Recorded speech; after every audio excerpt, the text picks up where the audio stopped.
I'm Charlie Rich, and I teach humanities here in the upper school to 10th and 11th grade. This will be my 18th year teaching at the school.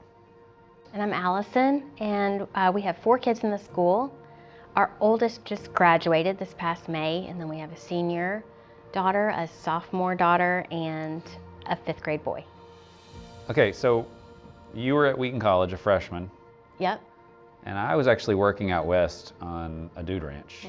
We were dating, but we were like very marriage-minded. So I was there visiting you and just wandering around the Wheaton College bookstore. And there on an end cap was Recovering the Lost Tools of Learning by Douglas Wilson. And I picked it up and just started reading through the preface and immediately thought, this is the way I want to do it. I passed it on to you and said to you, like, if this works out and we have kids, this is what I want to do. So I read it, and I thought it was so good.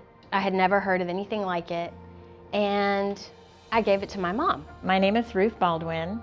I was one of several people who worked together to start Westminster.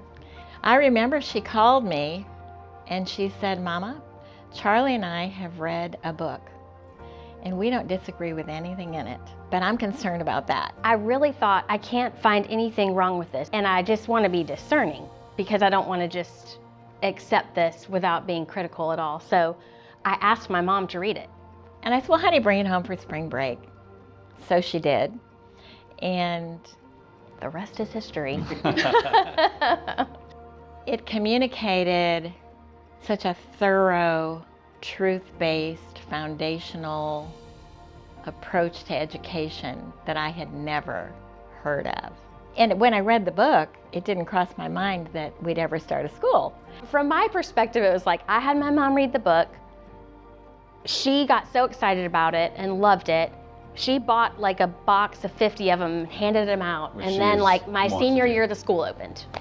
We didn't know about hiring teachers. We didn't know about bylaws. We didn't know about anything. The growing pains were really hard. And we had some rough years, but God, those are 2 of my favorite words, was faithful as He always is, and He just has kept us going. When I started teaching, when I asked for curriculum, they said, oh yeah, it's on its way, it'll be in a box. It came in a box. And it was about 10 primary sources. It was just, you know, like a stack of books. Aristotle and the tragedians and Homer and the whole thing. There was no curriculum, you know, so we had so many growing pains, and those aren't over by any means. I bring all this up to say that my children have experienced them. I've invited them to be a part of this experiment, and they're going to have a hard time when the experiment has a hard time. But what has struck me, especially with my older 2 daughters who've really had a chance to pull back and see the whole thing, is that they both say at the end of the day, this is the education I want. It's the best we could have gotten.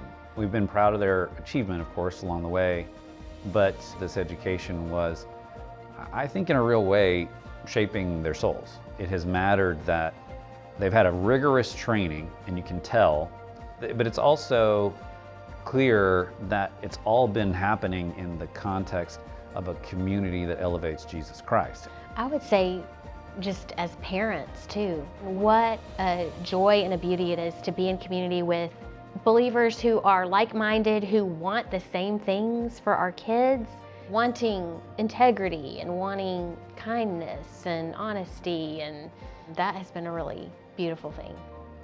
The school is growing, seems to be growing well, and I see the gospel lived out, proclaimed, integrated,